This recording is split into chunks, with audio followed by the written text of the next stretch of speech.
Where'll you be going? Texas? Damn, son, where'd you find this? Go on, make it happen. And now here's Steve and Michelle. Welcome from the heart of Dripping Springs. We are Mallet and Michelle, hosted by me, Michelle Lewis, and Steve Mallet. Hello, Michelle. Hello, Steve. How are you doing today? I burned the crud out of my mouth this morning. Yes, you did. I'm surprised you can talk. Well, You know, all those blisters on your lips and stuff. That looks painful. If anybody sees me, Steve did not hit me. It was my hot tea. I did hit you, but it wasn't the cause today. Smack. Yeah. Smack right in the face. Show today brought to you by Capital Farm Credit, M. Elliott Studio, Mallet Integrity Team, and Pigpen Barbecue. and Pigpen Barbecue. Yeah. I'm sorry. Did you hear my keys in the background? I'm so sorry. You're making all kinds of noise over Sorry. there. I'm a little verklempt today. Oh, man, you've been using some big words. I was laughing this morning. I listened to Tucker Max's one last week, and what was it? Kerfuckle. Yeah. I just make words up. I think that's going to be, what's the dictionary, the slang dictionary? That'll be coming out next year. It's Michelle's book of words. Yeah. Hey, there was a world record set last weekend in Austin. What was that? So, you know, the Austin Marathon was last weekend. Oh, yeah. I did know that. No, I didn't. This 24-year-old guy, his name is Ben Duong. He's sponsored by the San Antonio Spurs, ran the Austin Half Marathon in 1 hour and 21 minutes and 38 seconds, which is pretty damn fast, dribbling a basketball. What? Yeah. What? So he has the new world record, broke the previous record by 3 minutes for running a half marathon while dribbling a basketball. I can only imagine the people running next to him and how annoying that must have sounded the That's entire so time. true. Right? That's so true. I feel like I either got to speed up or slow down. I cannot run next to this guy. There was it's a Guinness Book of World Records record. Who knew that was even I a know. category? Beat the previous one by 3 minutes, and there's some rules. He had to dribble the entire time. Okay. Couldn't pick up the ball. So if you were turning a corner or something, or somebody came in your way, you couldn't pick up the ball. And if he lost it, like it bounced off a rock or something, he had to go retrieve the ball, run back to where the last time he was dribbling it was, and then continue on. And apparently there was somebody from the Guinness Book of World Records that I guess ran alongside him or drove alongside him or something. There's some kind of proof that he dribbled the whole way. But now he's a new world record holder. That's weird. Oh, I just saw something yesterday about a world record holder, and she had the longest fingernails, and she cut them off. And that's so gross. It's so They gross. they curl up. She hadn't cut them for like 28 years. And she's from Texas. And I swear, I think they were like 5 feet long. But I like long fingernails, but I like them like half or 3/4 of an inch. I don't want them 5 feet long. That's do you gross. like long fingernails for you? No, not for me. You see mine? You can't even see mine. Mine get like 2 millimeters long. I cut those suckers off. No. Oh my goodness. So did you hear that Blues on the Green is back on? I did. Yeah. Isn't that cool? So they ran out of funding, right? Yeah. And- So I guess they went, it was canceled due to rising costs. But the city council got together and they had this resolution, the Austin City Council had this resolution that passed to look into ways to support Blues on the Green and other low-cost cultural events with hopes to eventually become a co-sponsor. But you know who came in and saved the day? I do know, but I'm going to let you say it. H-E-B. H-E-B. H-E-B. Our lovable H-E-B. Yeah, after 30 years tradition, they weren't going to let that go away. So I think it was a great move on their part. Yeah, that's the city council. I guess the city council didn't really do But that. no, they just looked into ways. They didn't offer any financial support. They just looked into ways. Yeah, so and they looked into it, and HEB said, you know what, you can look into it all you want. We'll just step up and fix it. Yeah, that's which right. is what great companies do. Yeah, good old Texas company. Yeah. I've been looking at things to do in March. You know, March is one of the best times of year in Austin. It's not hot yet. It's not cold anymore. Trees start turning green. It's a great time to be outside. So here's some cool things happening in Austin in March. Obviously, South by Southwest. Yeah. And I looked into South by Southwest. 'Cause what do you know South by Southwest for? Film and music, but I used to take the kids down there and we'd kind of just hang around and listen to free music. Yeah. And and we'd kind of see just random famous people wandering around Oh, Austin. did you? Yeah. There's two musicians playing that I'd never heard of. Brittany Davis. No. And Bar Italia are two musicians that are playing one night. But so a couple of clinics or what would you call that? Symposiums you could go to. One is New Climate Activism. I bet that's going to be great. The second class is How to Live in Your Mom's Basement. There's an expo. There's a healthcare innovation lounge. Ooh, that sounds exciting. Yeah. And then Sharpie has a Papermate studio where you go in and learn how to use Sharpies for your art. Oh. That's South by Southwest. Actually, I'm making fun of that, but that sounds like fun. That one does sound kind of cool. I actually saw Kenny Chesney one time. We were down there, and just surprised, he showed up at one of the bars and started is that playing. right? So that was pretty That's cool. like you said, people just are in town and they're out and about. A couple other things happening. NASCAR's coming to Coda. March 22nd to 24th. That would be cool. They've been here before, but yeah, that's one of the few road courses that they visit. And Coda, if you've never been to Coda, yeah, and I know you have, but what an experience. So Rodeo Austin. Yes, I'm going to Rodeo Austin, Rodeo Houston, and Rodeo San Antonio. Oh, geez. You're making the rounds. Rodeo Austin is March 8th through 23rd. So that's going to be spring fun. break. Everybody's taking spring break. Yeah. I'm wondering how it's going to be right now with the economy kind of in the dumps and people maybe not traveling to these beach vacations. They're going to stay they'll locally. Stay home, and maybe that'll turn out more people at things like Rodeo Austin and NASCAR. I looked at prices to go to NASCAR. It's not that expensive. Like, you go to Formula One, that's freaking expensive. You should go, Steve. You should go. I'm actually thinking about that. I'd like to go to the main race on Sunday. So one last thing in March. On March 2nd, from 6 to 8 p.m., is The Art of Dr. Seuss at the AO5 Gallery. Oh, that would be fun. That would be. What is that, Sunday? I'm not sure. March 2nd. March is next week. But you know what? What else is next week? Leap year. It's February. Yeah, that's right. 29 days in February. Do you know what Dr. Seuss's real name is? Jesus, Dr. Jesus. No, it's not. It's Ted Giesel. Yeah, Ted Giesel. Yeah. I never knew that. I mean, I knew it wasn't Dr. Seuss, but I never knew what his real name. This article I read about things to do in March pointed that out. When Todd used to go to San Diego a lot for work, what I loved most about La Jolla, was all of the plants, and that's where he lived, was in La Jolla. And so if you wander around La Jolla, you see the plants that's cool. You've noticed in Dr. Seuss books. You know what I wonder? Will there be people outside protesting? Because there's been an effort to cancel Dr. Seuss because of some of the things in his books. Is cancel culture canceled now?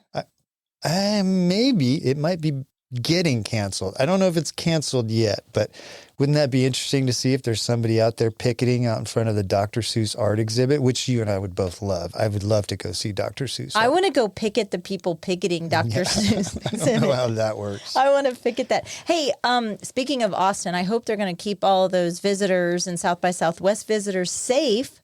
I have a weird story to tell you about, like the whole, defund police and kind of the I'm going to say this word wrong. I'm so hesitant to say this because I know I'm going to say it wrong. The ramifications. Did I say it right? Oh, I said it right. Okay. The ramifications of defund the police in Austin. So Sierra, she's my little adopted daughter, and she lives with us, and she works on 38th Street at a medical office. And there's several. It's a medical office complex, and it's orthopedics, it's dentist. I think there's some PT, there's MRI, blah, blah, blah. She gets to work yesterday morning, 6:45, give or take, opens the front door, and she's like, something's a little weird. All of a sudden, she notices, walks behind the reception desk, and all the drawers are open. Doors are open. She sees the cash box on the ground. Oh, no. Well, like an idiot, she continues to walk through the office. I know, and I yelled at her. Yeah, stop for a second. If you walk into a place and it looks like somebody's been in there, ransacked it, you walk right out front and call the cops. Yes. Do not keep walking through there. That's a mistake. I got on her for it, but she's young, so sure. long story short, she figured out that not only they were hit, they hit all the cash boxes. They left all the iPads, left all the computers, but they hit all the cash boxes. The dentist was hit. It's hard to sell those iPads PT. to buy your crack and your alcohol. Well, but they think it was probably an inside job. But here's the biggest thing. Really? Yeah, they had some. They were getting some new digital pads, keypads. Oh. But that's a whole nother story. The biggest story is this.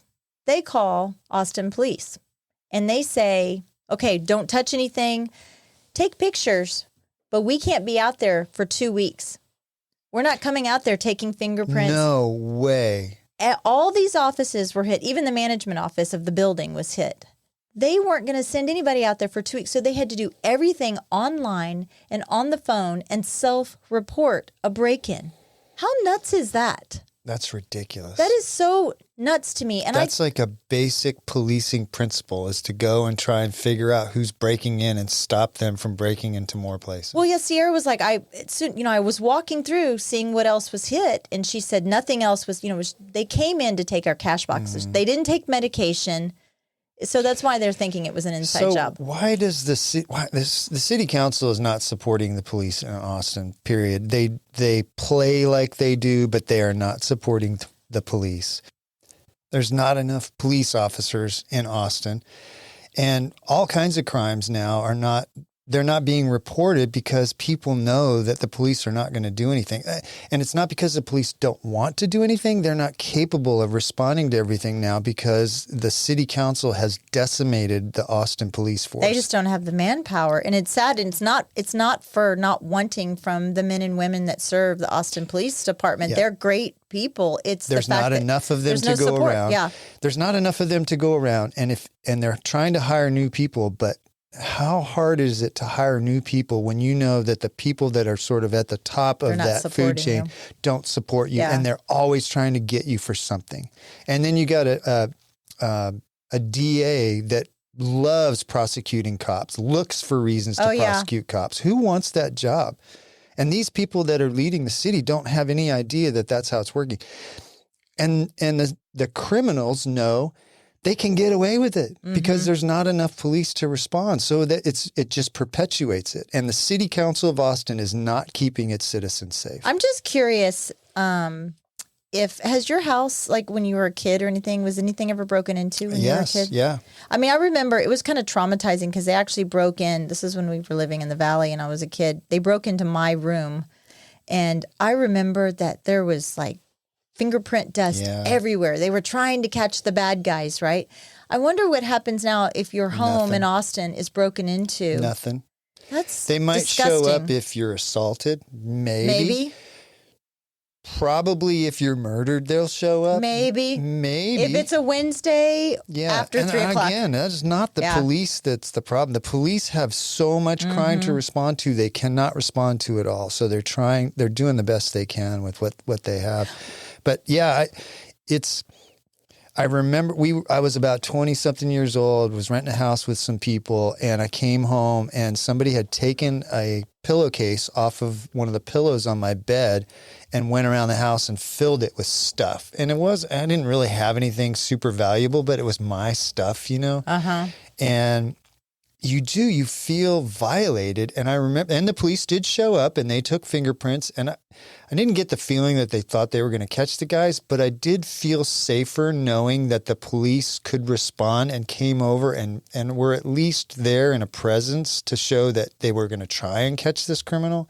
It's sad what's happening in some of our bigger cities now, though, with how the police force is just being decimated. Well, by the time this comes out, early voting for us, this is February 20th, we're recording. Early voting started today, and it goes until March 1st. So, hey, folks, right now we are in the primary election for constable. Yep. And your vote matters. It does. Absolutely. Yeah, in a small county, small town like this, every single vote matters. Don't think it doesn't. I mean, it really, generally these primary elections, they don't get a lot of turnout. Right.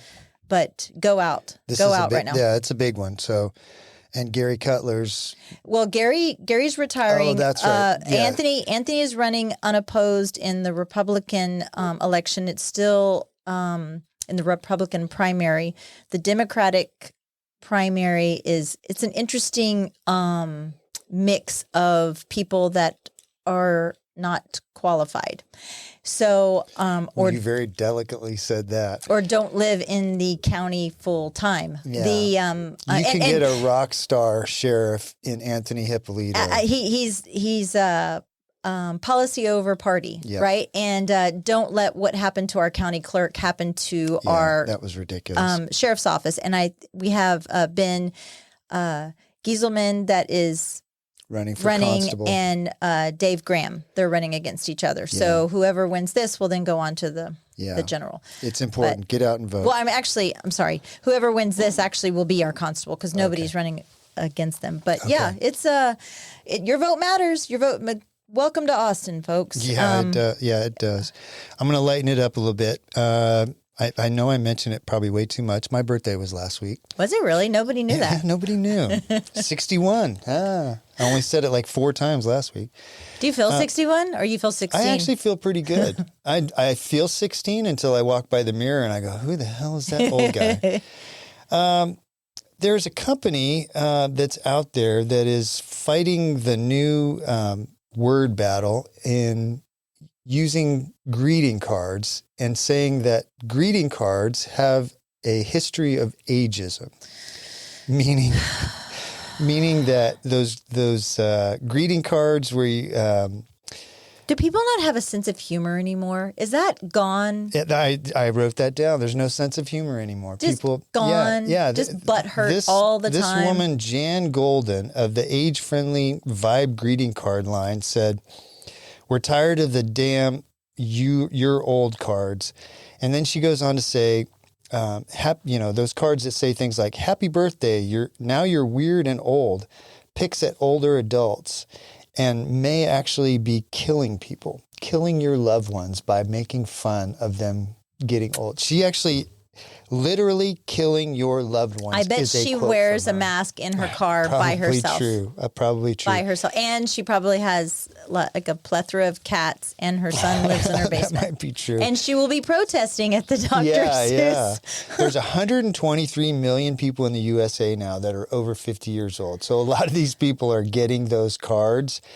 Some people are saying that, I could use a little more motivational card. If you're basing anything about how you feel about yourself, about the cards that you get for your birthday, you need to have some self-reflection because it doesn't have any, it should be funny, right? Or you just deserve not to have friends. I'm sorry. If you can't take like light ribbing, if you're going to get butthurt over a birthday card, then I'm sorry. You don't deserve friends. You know what I do with Holly is I get her one funny kind of ribbing card and I get her one kind of sweet, Hallmark-ish card. Every year I do that for her on her birthday. So I can make fun of you a little bit, but hey, I still love you. You're a good card giver. You really are. Yeah, you're good. You always you pick out some really good cards. Todd always writes the sweetest things to me in my birthday cards. I, on the other hand, am a horrible card giver.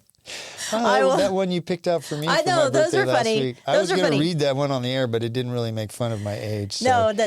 That one was funny. But you know who has good cards is Trader Joe's. Trader Joe's does. Trader Joe's. Yeah. So maybe one last thing I want to say about this, and I'll let you move on to your story. I got this from an article in the Wall Street Journal, and they interviewed some senior citizens, and almost all of them said, "I like to get a card that pokes a little bit of fun." At least you're getting a card. Yeah, that's true. At least you're getting a card. Yeah. That's so. God, yeah, people are taking themselves way too seriously now. It's ridiculous. Yeah, just go have fun. Get a funny card and sign it and send it off to somebody that's turning 70. That's right. Well, I think we forgot. I don't remember. It's been so long. We forgot to mention who our guests are today. Oh. James and Sarah Kuykendall. They have started a school called the Sunrise Christian Schoolhouse, and it is from 1st through 5th graders. They call it the grammar stage. It's on Highway 290. Yeah. But James and Sarah, they really kind of give back to their community, and I thought it was very interesting because I just saw recently a local school, and I couldn't find it anywhere, quite honestly, that they have gone to a 4-day school work week. And I thought you said it was Blanco. I can't It's remember not, if it was Blanco. I was looking back and forth, but now 76 Texas schools across the state participate in a 4-day school work week. But it's not, some of them are kind of hybrid. Some of them are not every 4 days, every week. Some of them it's 5. There's 1,600 schools nationwide that do that. I know in Arizona they're big about it, and they have like full-time school. So do they go to school 4 days for longer days, or is it 4 of the same days, 4 of the same number of hours in the days, so they're really shortchanging them 1 day a week? I think it just really depends on the school. Okay. But in Texas, you must have 75,600 minutes over a school year of instruction. Okay. And so however they break that up is what they're So doing. maybe the summers are a little shorter? Or they're like, I saw some schools were extending their days by like 30 minutes. Some of them are not having as many teacher work days because they have the 4-day. But the whole idea behind it is they're saying it's really helping with teacher shortages and retention. It eases the teacher's workload. It gives an extra day to the teachers for grading, parent-teacher meetings, paperwork, so on and so forth. For both the student and the teacher, it kind of helps balance work and home life, which that would be nice. It also increased student attendance. It's cut down on illnesses. You know who and it's things not like that. helping?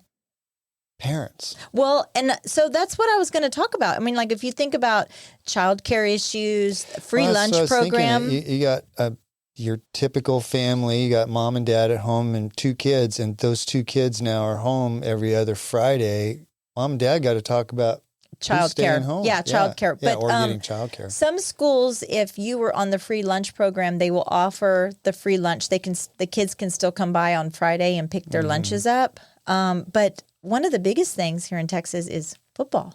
How do you handle Friday night football? No How do you kidding. handle pep Well, rally? maybe and they coordinate that so move it that to a Thursday or that that particular Friday when there's football in town, that they don't have that as a non-school day. Well, they had Senate Bill 2368. It just passed in the upper chamber last year, but it was banning the 4-day school week. I don't know really why. I researched, I looked. I don't know why they were trying to ban it, but that's where I read about the 75,000-ish minutes. Well, it probably has something to do with the loss of production of one or both of the parents, and maybe there's some studies that show that kids don't get as good an education. No, they were by having 3 days off.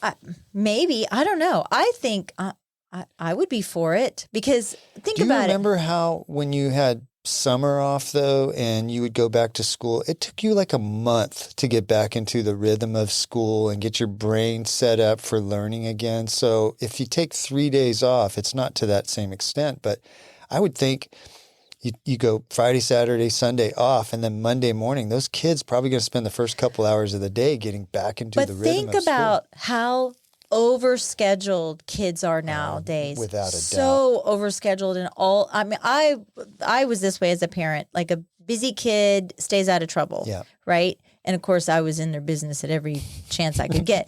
But every level, and in levels they didn't even know every about. level, every single level. But I would think that would be nice. It gives them like a little break. If these kids are in, like, what is it called? What's baseball where they're constantly travel ball? Oh, yeah. Where they're constantly traveling and they're having to get up at 6 o'clock in the morning. I mean, you just want to be a kid and sleep sometimes, right? I just want to sleep. There is a balance, though. So, Steve, I'm just breaking it to you right now. This is Michelle's 4-day. She's going to a 4-day work week. I'm going to a 4-day work week. But I need to know, are you going to be as productive, or are we just going to have one less day of productivity? Yes. Oh, yes. Okay. Well, on that note, I got to adjust to that. Let's take a little break and get James and Sarah Kuykendall in here. Proudly sponsored by... At Capital Farm Credit, they understand that owning land is more than just a transaction. It's a legacy, a future, and a place to call your own. For generations, Capital Farm Credit has been the trusted lending partner for land loans, farmers, ranchers, and rural dreamers just like you. Their personalized loan solutions cater to your unique needs, making the journey to land ownership smoother than ever. Capital Farm Credit, your land, your legacy. Visit capitalfarmcredit.com or Mark Rutledge at 512-892-4425. Capital Farm Credit, an equal credit housing lender. Interior design should be an investment in your life and home. Let M. Elliott Studio transform your space, where interior design meets excellence in Central Texas. Beyond just selecting colors and furnishings, team principal and owner, Montana Elliott, is a trained and licensed interior designer. With her knowledge of architectural principles, building codes, space planning, and design theory, her team will work with you to understand your needs and lifestyle.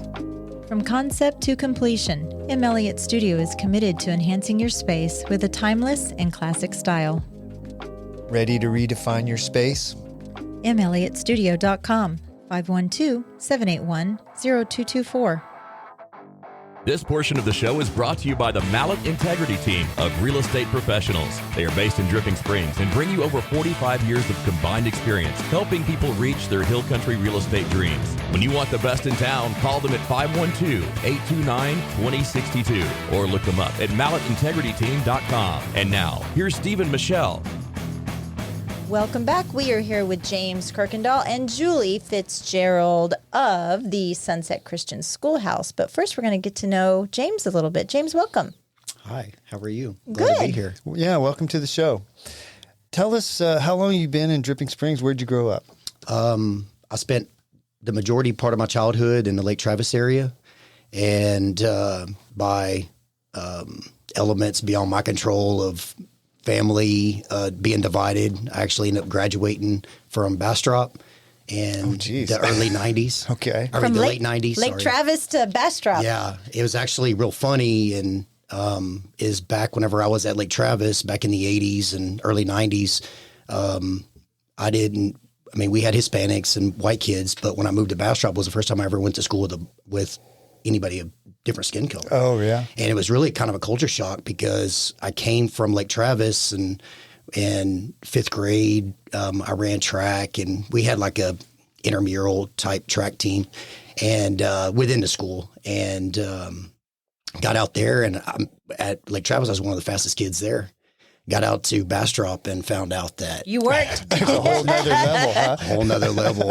And so it was kind of an eye-opening experience. Wasn't from busing or something, was it, that you went to Bastrop? No, my parents got a divorce. My father had a construction company here in the Lake Travis area, and believe it or not, even back then, it became too expensive to live. I mean, we didn't really have too much of a relationship with my father, and so my mom did the best she could and worked 3 and 4 jobs. And we were, back then, they didn't have a fancy name for us kids. We were key latch kids. Yep. But I have 2 sisters. I'm the oldest, and I had to grow up really fast and learn how to cook, clean, wash clothes and things like that, just because I saw the toll it was taking on my mother. And so, just kind of one of those things, you just kind of grow up fast. And so my sisters and I joke all the time that, I helped raise them, and so I could let them hear it from time to time about that. Are you the oldest? I am. You are? But we're all 2 years apart pretty evenly, and so it's a good spread. I mean, I couldn't imagine being 10 or 15 years older than my sisters, because even though we fought like heck back then, I mean, we get along pretty well now. And our another interesting fact is I've got twins, identical twin girls, and then both of my sisters also have twins. Oh, wow. So That's interesting. It's nuts. And So both of your sisters have yes. twins. Wow. Yeah, my wife is a twin, and isn't that fascinating, the relationship that they have? It is, but really they're 7 now, and so you're really starting to see that kind of manifest. Maybe a little bit when they're young, the way they touch each other and the way they look at each other, but now you start to really see it. The other thing is that, for us, I mean, we went through 3 miscarriages. It took us forever to have kids. It seemed like forever. And watching that turmoil, I was actually like, I don't want to do this anymore. Just watching what Sarah was going through, and both of us really, but her physically and emotionally.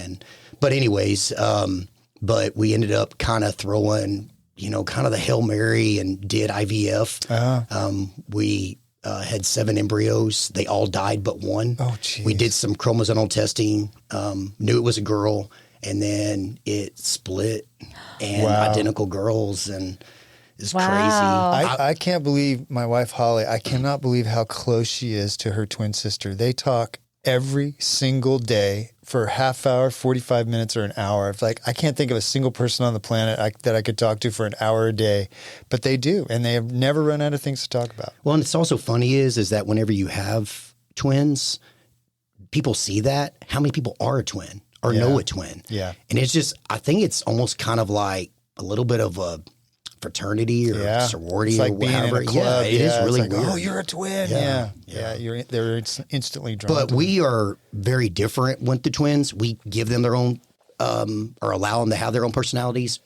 We're not big on dressing the same. My sister, one of my sisters, on the other hand, and not to disparage her, she obviously is going to do what she wants, but and her twins are older than mine, but she's all about the rhymey, the dressing the same. And it's so funny, and when we go all to restaurants, we spend summers together. We have a place down at the coast. I love the fish, and so we kind of use that as a way to get together with the family. And so it's kind of funny. We get down, we go to a restaurant, and it's like a hodgepodge of kids. That's great. It's funny. You know that I had twins. Tate was a twin, but he ate it. Oh, you've said True that before. before. True story. I've heard of that, actually. Yeah. That's why he's the way he is. You're welcome. Okay. I'm not even sure where to go with that, Michelle. Well, so James, how'd you end up in Dripping Springs? So you graduated high school from Bastrop. Yeah. So my parents got a divorce. We moved out there because, as I was saying before, we couldn't, even in the 80s, couldn't afford to live here. I mean, this was Lake Travis and the Austin area was dubbed the Little Silicon Valley back then. Yep.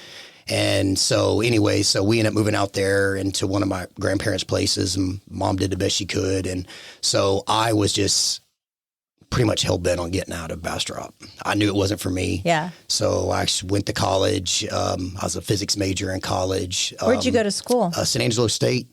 I did not graduate. I wanted to be an electromechanical engineer, but I couldn't figure out how to be able to be outside and be able to do that. Yeah. And I took some time off. And so I was working in a machine shop, actually for my stepfather at the time, doing programming because it was kind of in more of that analytical type stuff. Yeah. Well, anyways, so I ended up September 11th. He ended up losing the business because we were in the aircraft business and we made pedestal tables for Learjet and Piper and Galaxy and all these private jets. Well, all the orders stopped. Wow. So one thing led to another. And so I ended up having to get a job and really try to, fend for myself. So I actually went to work for Crestview RV in Buda. And I had one of the salesmen there who told me, he goes, "You don't belong here." And I worked there for almost a year, or a little over about a year. And I was like, why don't I belong here? I was top salesman, 3 months in a row out of the 12 months I was there. And he goes, "You're not like us." And I was like, "What do you mean?" He goes, "Look at these guys. They take their same cigarette breaks every day. Their hair slicked back. You're not one of these guys. You're not one of them. And you're not one of us, like me." And I don't know what it was about that. There's just some things that you hear from people and and within 2 weeks I was Resonated. gone. Yeah. So Think about that. Have you kept in touch with that guy? I haven't, no. Yeah, but think about, he went out on a limb to say that to you and did you probably one of the biggest favors of your life because you could have stayed there for years and just not done much of anything. Yeah. But that looking kick in the pants. Yeah, but looking in the back of the place, they had a campground. So I ended up getting this crazy idea that I wanted to start a campground. Hey, get to meet different people, do that sort of stuff. So I ended up finding a piece of property out here in the Lake Travis area off of Hamilton Pool Road, and we built Sunset RV Resort.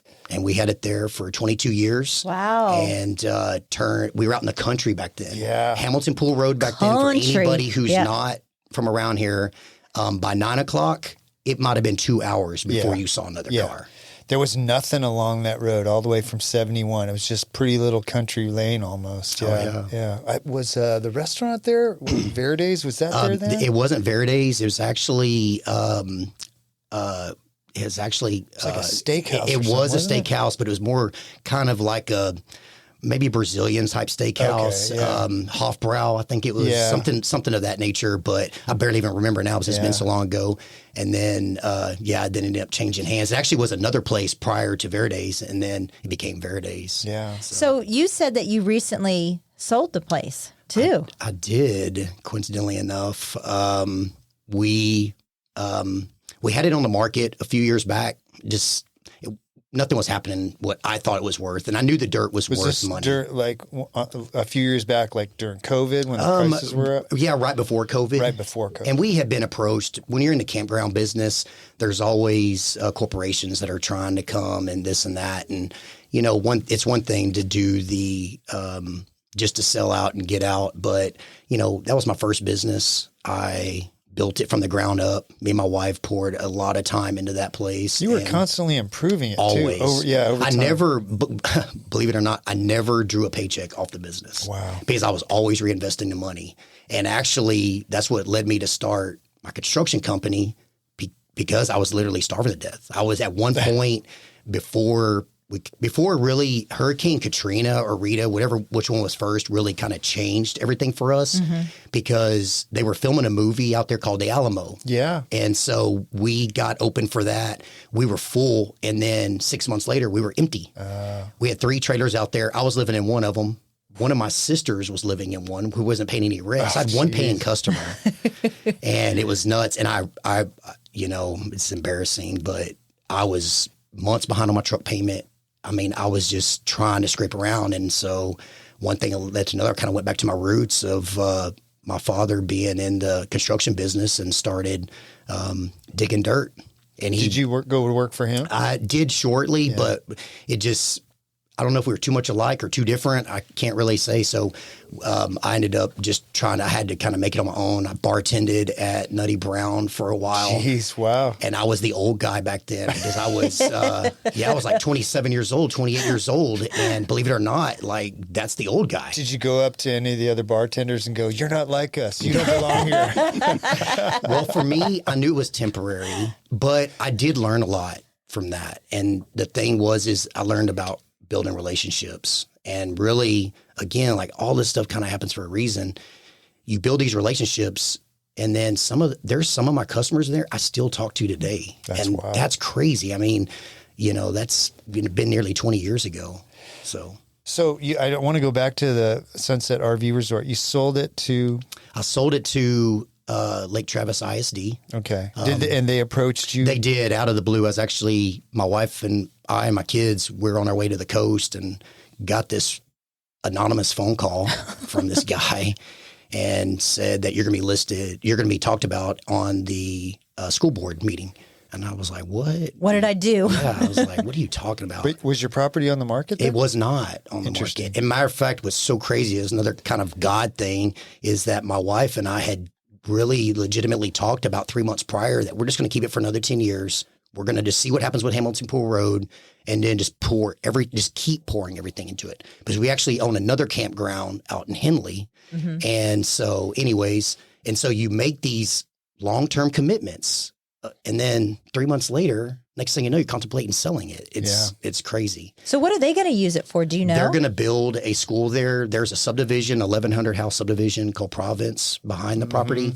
And so that school is going to be there to service them. That's wild. Yeah. So that is Dripping Springs, but Lake Travis School District? Is it Dripping? No. We had an Austin address. Oh. Yeah, the line's over there by West Cave Estates. It's so weird over there, isn't it? On Ranch Road 12, about a mile is where it converts over. And Okay. West Cave is about the breaking How line. was that negotiating process with Lake Travis? Did they come in and offer you an amount and you went, "Oh yeah, I'll take it"? Or was there like a it was back and not forth? quite. One thing when you deal with the school district is their attorneys have attorneys. That's what I learned. Yeah. And so really everybody just kind of lawyered up and we just kind of went through like that. But I will say though, give them some credit, even though as big as they are, I told them I went to Lake Travis. It just changed the whole complexion of the whole thing. Yeah. And they were actually very easy to deal with. We got a fair price, but it wasn't like retire. I'm still working every day. I'm dressed nice today, but I'm out in it every day. Yeah. So. So you went from owning the RV resort and now you own this school, the Sunrise Christian School House. Yeah. That's a pretty big leap. How did that happen? It is. So one thing I've learned about struggling with trying to have kids is whenever they come, it kind of feels like you better work as hard as you can to try to do what you can. And just like getting up every day, and I wake up about 4:00 in the morning. We have between all of our companies, we have probably around 25 people. And I legitimately tell all of our employees this: when we bring you on, we're bringing you on for the long haul, and we're bringing your family on, because when we go to work, that's who we're feeding. Mm-hmm. It's not necessarily them; it's the people that depend on them. And I've always thought that. So with our kids, the same way. We had them in pre-K type schooling here in Dripping Springs, and from there we went to a private school and just kind of saw some things. And so we were trying to make some decisions, and one thing led to another, and we kind of threw out this crazy idea of maybe a pod. And, what we were going to do, because I did not want to, in the culture today, I just didn't want to send my kids to public school. And that was just my choice. Yeah. And I'm not saying anything bad. We love the school district here. We do a lot of stuff for the FFA and 4-H and things like that. So it's nothing disparaging. It's just for me and my family and my wife. And I've been blessed and to be able to try to do something extra. We're just hearing more and more of that too, that people are just wanting to take care of their family and their community, and the way they're able to do that is just do these kind of micro schools that what you guys have created. Yeah. And Julie actually was the teacher at the time prior to the school for my girls. And I just asked her one day, and really honestly, risked her saying, "Get out of here. Don't talk to me ever again." And I just asked her, I was like, would you, and my intent at the time was, would you come and teach my girls? And I saw the talent, and she has a great background, which I'm sure you'll hear about. And so one thing led to another, and they actually invited us. Julie invited us over to their house, and we started talking. And next thing you know, we turned this pod idea into By a pod, you mean just like a group of kids getting together, like at somebody's house, maybe 6 or 8 kids. Potentially, And yes. you got to teach them. Did that all come from the COVID experience? Well, not for us, because we were already kind of in the private school area. So, and we loved where we were as far as from when our girls were 3 years old all the way through kindergarten. We loved where we were, and we just saw a lot of great things. And so we ventured out because they stopped, and that was actually Pathways over at the Methodist Church, and very well run. Mm-hmm. And then we went to another private school, and it didn't work out. It wasn't for us for whatever reason. And so it was like, what do you do now? Because I knew the year was coming up. We're after the first of the year at this point. I had about 4 months to try to figure out what we're going to do. And at, one day I'd wake up and go, okay, we'll just try to go to public school, this and that.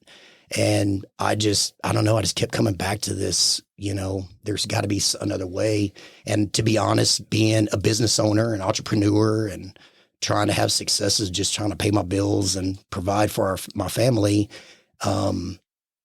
I have no background in education. I mean, yes, I was okay. I was smart. I had to work at it to do it, but I was able to apply myself. And you always want to, with your kids, always want to try to provide something better. And so this is kind of my way of doing it. And does it make financial sense? No. Yeah. But does, really what the game changer in all this is the other families you bring along. You start to hear their stories and reasons why that are totally different than yours. You start really becoming attached to them, and you're like, oh my gosh. So not only do we bring on the families from our employees, now we've brought on families that from their kids. Yeah. What's the most important 2 things in somebody's life? Usually their kids and their money. Yeah. So now we're dealing with 2 of maybe the top 3 or 4 things in somebody's life, and it's huge. And I was just in my mind, if we run this like we would a business where we care for our people, yes, we're not going to make everybody happy. This school is not for everybody. But if we try to do those things and apply and be able to make changes, I mean, to curriculum or whatever, keep an open mind. Like if it's not working, fix it. Not try to just keep pounding it away. Yeah. And with the smaller class sizes, it makes it where you can How many do that. kids total? This year we had 13 kids, and 2 of them were mine, for full disclosure. So really, technically 11. But but for us, it was huge to keep it small like that at first, and so just to try to do it right. That's really the thing. I mean, we knew what we were doing. We had the staff. The staff all had all the knowledge. They had the curriculum. They knew what to do. It was just like trying to provide a setting and then work out the logistics of the setting. When you're trying to find a school, you guys meet, you and Julie meet, and you're sitting there in her living room. And what's the next step? You're like, okay, so we want to start a school. Now what? Want to get Julie to answer that, or you want to do that? Well, I'll briefly hit on what my wife and I did after we left her house. And I don't know if I actually ever told you this. I've never been in such complete silence. And that was the hard part, is really I didn't know what to say. And my wife is not quite as gung-ho. She's way more reserved. She is my alter ego. Her and I are so different, which probably makes it work. It worked. Yep. Yeah. But anyways, and I woke up the next morning and she could just tell something wasn't right. And she's like, "What's up?" And I was like, "I'm thinking about doing this." And she goes, "You have lost your mind." And so anyways, that was just kind of our little 2 cents. So Julie Fitzgerald. So tell us what your position is at the school. Hi, I'm the 2nd grade teacher, and I currently also teach what we call life skills, where we do like a random amount of things from like Spanish to gardening to we're going to do a little entrepreneurial fair that we have. The kids are currently making objects that they're going to sell in a little bit and learning like how to do a business plan. And so. Really? A business plan? Mm-hmm. At what age? I'm teaching this to 1st, 2nd, 3rd. Are they for hire? I know. Yeah. Can you help us with that, please? Well, I will kind of tell you, it was really funny when we started making our products last week. I had one student who I was telling them, a little bit about our business plan and how what they're going to get to vote. Does the money go back to let teachers buy supplies? Are we going to give it to charity? Different things like that. And then one kid goes, "Can we keep some of it?" And I said, "No." "What about $1?" I said, "No, we're going to vote on how we're going to do this. And more than likely it's going to, go back into the school. This is child labor. You can't do this for us." That's what I tell Steve every day I come into work, every single day. So I had to not laugh. Funny. And I'm just kind of thinking, but yeah. That's funny. It's like hiring an intern from the high school. Yeah. They say that when I make them lick envelopes, they're like, "This Michelle is and I talk about when our older kids got, and where you were correcting them, and they would say, "I'm going to call 911," and we both went, "Go ahead. Yeah, go. Here's the phone. You just go ahead." I get a weekend off. Go right ahead. Yeah, go right ahead. Funny. Julie, what's your background in? So, I went to Texas A&M. Oh, and Aggie? I am an Aggie. And I originally wanted to be a physical therapist. Teaching was the one job I said I would never do. And I was pretty adamant about that. Everyone in my family, females, were all teachers. I had a grandpa that was a principal, so never really wanted to teach. So I was going to be a physical therapist, and then I found out that you hurt people. And so then I was like, I'll do a recreational therapist instead, because then you can like paint with people who are recovering and stuff like that. And then I started thinking, I have to work like weekends and holidays. Don't really know if I like that. And then also I met my husband at A&M. He was a senior and I was a freshman. And so I decided, just kind of a roundabout way, that maybe I'll just major in rec park and tourism. And so I actually got my degree in rec park and tourism. And then we were married when I was still in school, because he's a little bit older than me. And I decided to kind of, help my family make a little extra money. And so when I wasn't in school, I started subbing for Houston. Okay. I kind of commuted back and forth. And the very first sub assignment that I got, like I walked into that school, I'm like, nope, this is what I'm supposed to do. Oh. So then I thought you were going to say, nope, I'm not doing this. But okay, so you were convicted. This was it. Yes, I was. And so then I thought, well, I'm about to graduate, so I guess I need to get my teaching certification in here so I can do this. And so I graduated Rec Park Tourism from A&M, and then I went on to Region 4, and I did my certification through there. And so I did the one thing that I was never going to do. And kind of became a teacher. And loved it ever since, huh? Mm-hmm. I want to hear about the process of starting up the school. I don't know which one of you wants to talk to this, but how difficult is it to open up a private school in Texas or regulations in this day and age? Like the regulations and all the hoops you got to jump through. It's, there's a lot of things in the background that, you don't think about. You have to, I know just getting our building permit alone and just all the specifications that involves. And then, you have to make sure that you're having the right subject for the right hours. Do you have to follow under TEKS or anything? No, you don't. Private schools, you don't. So the good thing about a private is you have a little bit more flexibility.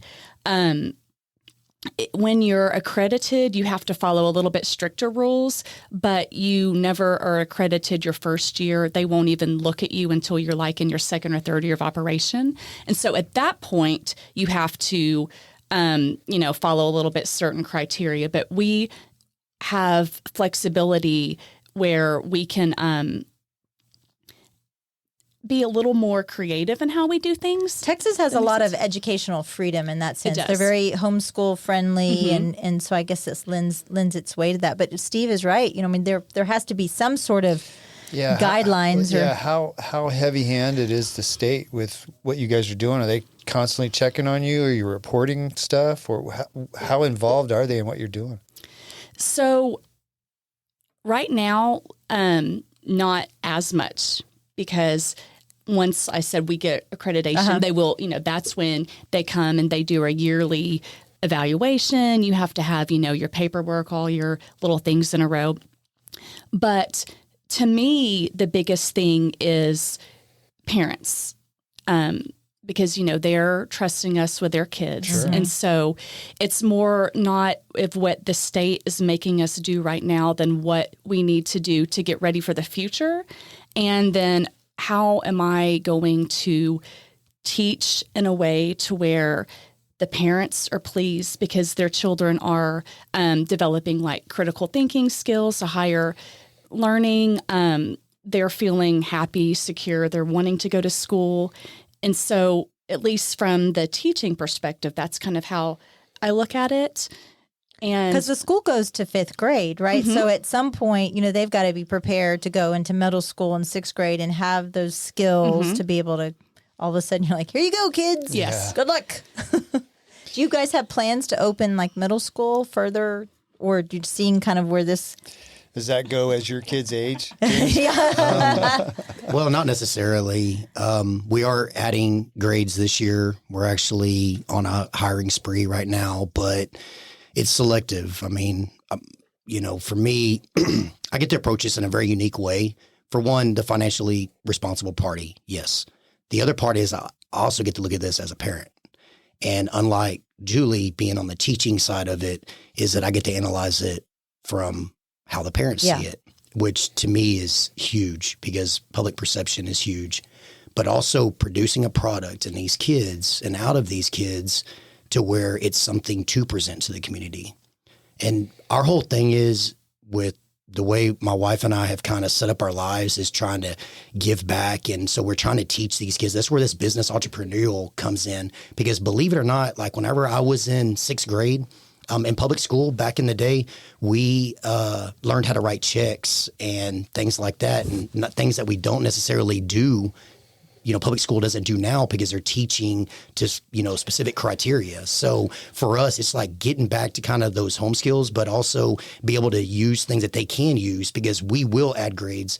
My preliminary goal at first was to get through 8th grade, get into the hardcore grammar years, and try to get these kids formulated to where they can pretty much do whatever they want. That's what y'all call it, the grammar stage, right? Okay. Yes. I mean, that's where all of the learning, and this is probably more Julie's question, but this is where a lot of their worldview and things like that, and be able to take that back and kind of give them more of a Christian worldview. And the world, there are bad things, but there's a saving grace that we have, and we kind of look at it as that because it's easy. I mean, even as an adult, for me, being in faith, it's easy to get just really narrow-minded and focused on what you've got going on at hand and not looking at the big picture. Yeah, that's human nature. Yeah, and so I wasn't given those opportunities whenever I was young. And so for us, it was like, having our girls there and my sons coming up,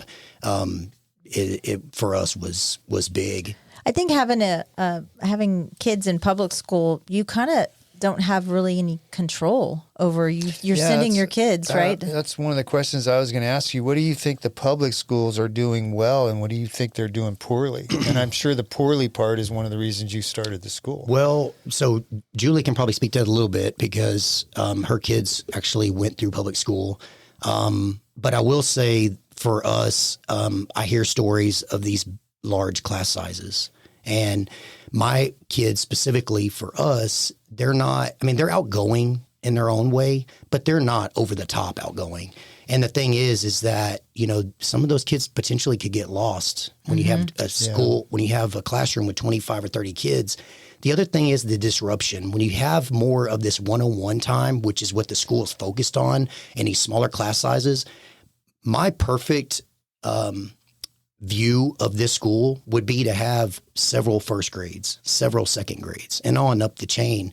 And, that's kind of how the school is kind of laid out, and to get these teachers where they're not overwhelmed so they can get this one-on-one. I mean, my girls we were talking about this out and while we were waiting to come in here, and, my girls they're in second grade and we're working on division and, multiple digit division. Yeah. I mean, I need to work on my division. You need to work on your addition. Julie, what do you think? What do you think the public schools are doing well, and what are they doing poorly?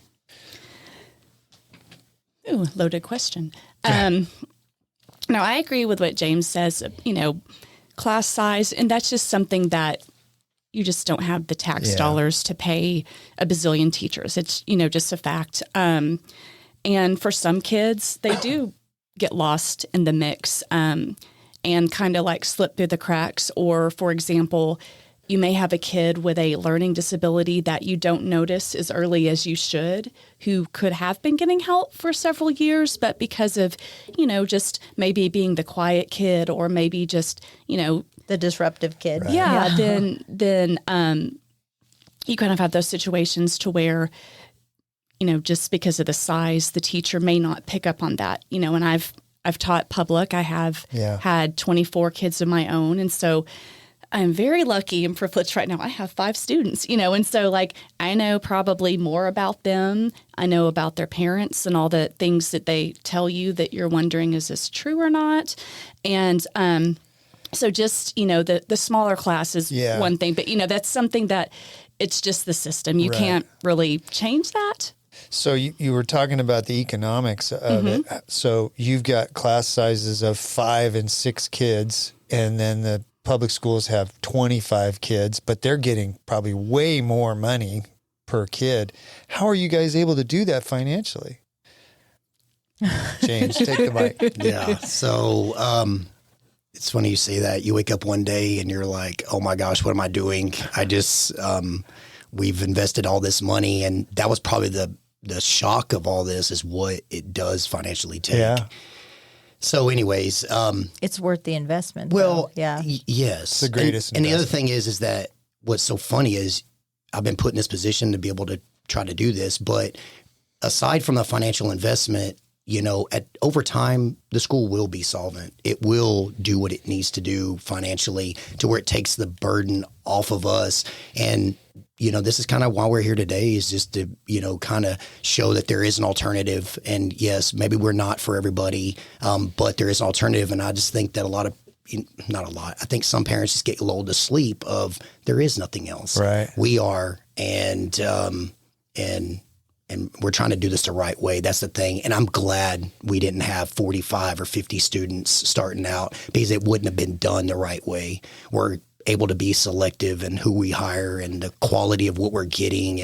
And I would put these ladies up against anybody. And that's what makes it so fun, and to hear what they have to say and listen to them, but also listen to these parents and, getting the feedback from them. And anybody who knows me, I want the unfiltered truth. Yeah. I want to hear the hard stuff. And whenever you hear, they're like, oh my gosh, like you really have a good thing, the money kind of takes a back seat at that point. Is that how you found the students to begin with? Just kind of like-minded people like you, and you're like, okay, you believe in me, I'm going to believe in you, we're going to invest in your kids, you're going to invest in this school. And so you're kind of like, there are these charter members of parents and kids. I mean, how are you growing and marketing, getting the word out, besides the greatest podcast that ever existed? Yeah, right. Well, as far as that's concerned, I mean, that's traditional marketing 101. I mean, just get out in the public and produce a product and show your product. I mean, it doesn't matter if you're making widgets. You have a pretty limited product, though, at this point, right? We do, but the thing about it is that your voice can be big. Mm-hmm. We volunteer a lot. I spend any time I have off doing that. And we use those resources because I've been in business for 22 years. I've established a lot of resources for, helping do work with nonprofits and things. And when you go to them and say, how can we serve you? That people become believers pretty quick. Yeah. The other thing is that as far as going back to kind of the core people, honestly, it was a kind of a hodgepodge. It was really kind of more of a God thing. We just said, hey, we're going to do this. And when it first started out, we had 4 kids and 2 of them were mine. And we had staff, and I was like, we're going to be the most overstaffed education, in the state. And then it just started kind of just snowballing. And, we had people that came aboard that actually kind of saw how much preparation we were taking. I'm in construction. I have a construction company. I've had it for 18 years. And so for me, getting the building secured and all that stuff, that was the easy part. To me, it was, what Julie does and what the other ladies do as far as, trying to do the education now. And so we just worked our tail off, and people saw that and saw the preparations we were making. And they were just like, hey, let's give it a shot. And so, and the thing is that once they did that, it was, what can we do to secure that? Yeah. Well, now you start having these people who have some time and a little bit of time, with us and seeing what we're trying to do. They go out and start talking. What's your best advertisement? Word of mouth. Oh, Yeah. word of That's mouth is easy. always the That's best easy. advertisement. You can't pay for that kind of stuff. And the thing is that we had kind of like a pre-meeting, and I spoke for a couple of minutes, and I pretty much told everybody straight out, I have no education background. I mean, yes, I've done okay in business, but we're going to try to put the right people at the right place at the right time and make this happen. And that's what we did. And that's always been kind of a talent of mine, is I may have the B team in my workforce, but we act like the A team. And that is, and I can pretty much, I have employees that were living out of their cars, and, maybe they had something, some sort of something going on with the law at one point. Help them clear all that up and see that being on the right side, it's not that big. It's not that hard. Yeah, you're investing in people as well, too. So what does the future hold for the school, as far obviously getting more students involved? And it's kind of funny. We have put out some ads for some teachers, and the response has been really good. And if anybody listen to this, if you know anybody or you yourself are looking for a change and looking for potential 4-day work week. So you're doing the 4-day school. Oh, we just did a little story on that some schools are going to that. Well, the thing is, you take out a lot of the fluff. And Julie can probably elaborate on this, but you take out the fluff and you just get right to it. I actually subbed for her one day, which again, unqualified, but I subbed for her one day. And really at the end of it, I was like, oh my gosh, they stuff so much. Yeah. It's one thing to see it on paper. It's one thing when you're following her layout of the her day. lesson plans. And it was eye-opening. But you know what? It was one of the greatest. I had such a good time, and especially tormenting my girls in our class and making them call me Mr. K. So that was kind of neat. But it's something I always remember, and it really gave me kind of another way that they're not messing around. Like, they're serious. Yeah. These kids, I mean, when you start looking at these kids and looking how each one of them and the talents that that a teacher needs to have, even though she may have 6 kids in her class, they're all 6 very different kids. Yeah. Even my daughters are very different. So, yeah, I was going to ask you, Julie, what the biggest challenges that you have in teaching and working in a private school. What are those? Teaching the owner's kids. Is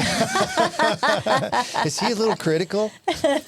No, he's actually very positive and supportive, but just in the back of my head, I'm thinking, if I screw this up, I'm teaching his girls. No. The challenge with teaching is always, for me, it's like, am I doing an adequate job? Am I doing enough to where they're learning what they need to learn, not only to go on to 3rd grade or whatever grade comes next for whatever I'm teaching, or are they learning the skills? And it's always like a reflection of, okay, did I do that well? And it's also just, spur of the moment things. There's times, especially in math, and like they're looking at me, I'm like, okay, I have to come up real quick with another way of reteaching this and rethinking and saying it in a different way, and just always being able to be on. Like, you can never turn off can't just when you're phone teaching. it in. No, kids pick up on that pretty quick, don't they? Yes, they do. So just always being like, okay, I'm on, I'm performing, I need to do this, and I need to think on the fly and think quickly. So I would say that's probably one of the benefits of a 4-day work week then is that you get those 3 days to rest and recharge and come back full speed again. What is that? What is that, Steve? Yeah. If there is, you had your elevator speech about the school, what would you say? Not your mission statement, but just from your heart, what would you say? Somebody came up to you in the coffee shop and said, I'm thinking about sending my kids to that school. Should I? What would you say? Well, you'll get me as a teacher. So, yes, I would say, because we as a staff want to be there. It's just like everything. And there's always people who are in a job for a paycheck. Clearly teachers make a lot, but there's people who are in the job just to get a paycheck. And then there's people that they want to be there, and that's like their passion. And that's what they feel that they are gifted in, and that's how they're giving back. And so, and I think with our teachers there, that is the focus. It's, we're passionate. We love kids. Passion over paycheck. Exactly. Passion over paycheck. Oh, there you go. I got to write that down. That's a title. T-shirts. Yeah. And so, that's one of the benefits. And so when you're passionate, you will try to go above and beyond. I think that that's critical for a teacher, and I think that all teachers should. Do I think all teachers do that? No.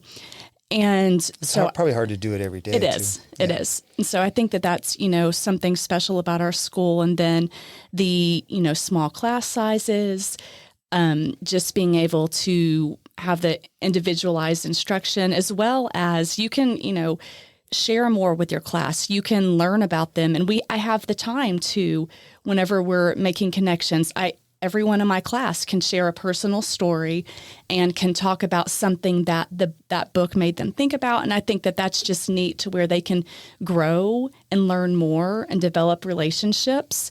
I think that's unique and special about our school. And then just that we have the biblical worldview versus just, what textbooks say. Right. Have you had any parents that wanted to bring their kids there that you didn't allow them to join?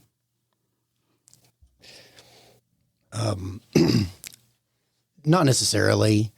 We have a mission statement and a statement of faith, and you can rule out a lot of stuff with that. Yeah. I mean, they won't even make the call to you once they read that. Or if you do send that to them, I mean, they have to understand the Bible is the living word. They have to understand that we have a creator, and that he sent his only son to die for our sins. And that that's a bonding thing. Yeah. But it's also, as we know in this world, it's a very divisive thing. And, you know, we are a Christian school. Now, we are not the church. Let's be clear on that. We are to give them a Christian worldview because we want to give them hope. This world, like we said earlier, it gets dark sometimes. And to be able to look up and know that, you know, you have somebody walking with you is huge. And I truly believe that. The reason I ask is because it has become a method for certain organizations to, and I use the word infiltrate organizations to try and split them up or skew them in a direction that they would prefer it go. So you may not have had to do that yet, but I bet you might in the future have to tell somebody, you know what, our beliefs are not meshing. aligned. Yeah. And that very well could be, but we're going to handle even that on a biblical way. Sure. But the other thing is that, you know, whenever I'm in on an interview with a family, which I really enjoy, I just like to hear the stories and where they're coming from, but also to kind of give my story. And, you know, it's not all about how the school got started or whatever, but they understand that the passion and the leap of faith that it took to go dump all this money into something, you know, that, you know, I mean, honestly, I could have sent my kids financially to any of the best schools in Austin. I mean, basically, but we chose to do this because we were really trying to build a community and trying to give back to the community.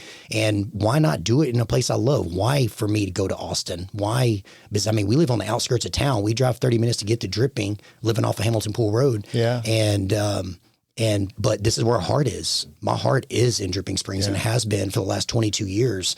And that little old trashy RV park that was on Hamilton Pool Road for so long helped bind us to this place. Mm-hmm. And, you know, that I just don't take that lightly. And the thing is that when you have people around you, just like y'all doing this podcast, just like even coming in here and just kind of feeling, you know, y'all's dedication is to this. It's just like that with anything, whether it was for us, our RV parks, or my construction company, or this. I'm not signing the Kuykendall name to anything that isn't going to be done 100%. And the minute that I feel that something is lacking, if it can't be fixed, we're reassessing because my name means everything to me. And that is one thing that nobody will ever take away from you or anybody.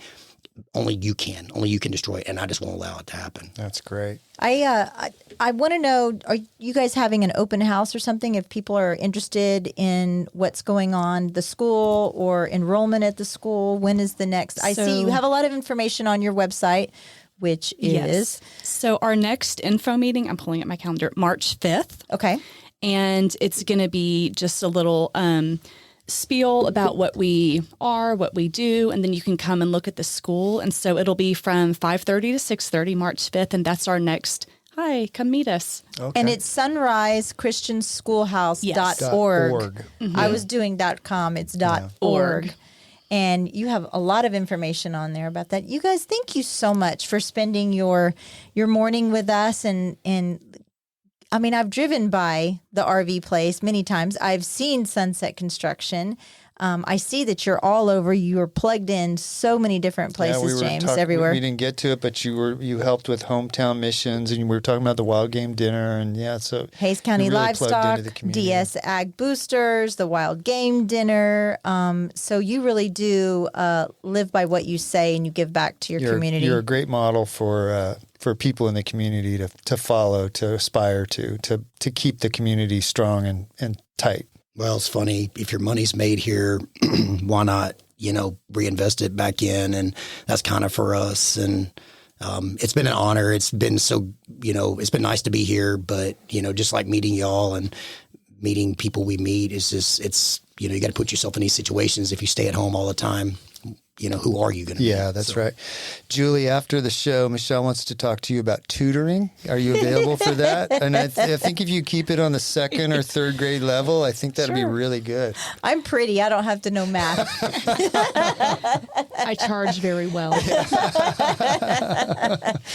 Well, I want to thank you both for coming in. It's been a lot of fun, and I really thank you for spending the time, and I wish you the greatest success with the school. It sounds like a wonderful place. Thank you so much. Thank you. Ready to turn your land dreams into reality? Look no further than Capital Farm Credit. Need a loan for your perfect piece of land? Capital Farm Credit is there for you. Their dedicated team will tailor a loan to fit your unique needs because your dreams are their priority. Capital Farm Credit, your land, your legacy. Visit capitalfarmcredit.com or Mark Rutledge at 512-892-4425. Capital Farm Credit. Together, we're better. Capital Farm Credit, an equal credit housing lender. Elevate your living experience with M. Elliott Studio, your trusted partner in interior design, registered and licensed by the state of Texas. You want your home to reflect your personal style and identity. Investing in a well-crafted design doesn't just beautify your home, it enriches your life.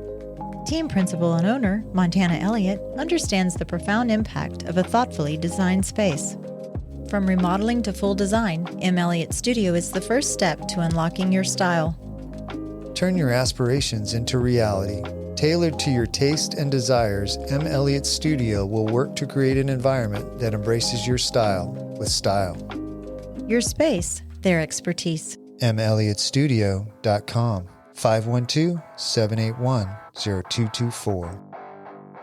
This show has been brought to you in part by the real estate pros at the Mallet Integrity Team. When you're looking to buy or sell, you need them on your side. Why settle for less when you can have real estate done right? Give them a call at 512-829-2062 or get more info at malletintegrityteam.com. You know you like us, so go now to Apple Podcast or Spotify and leave us a review. Why don't ya? We love your feedback and comments. Email us at malletandmichelle@gmail.com. Thanks for putting up with us.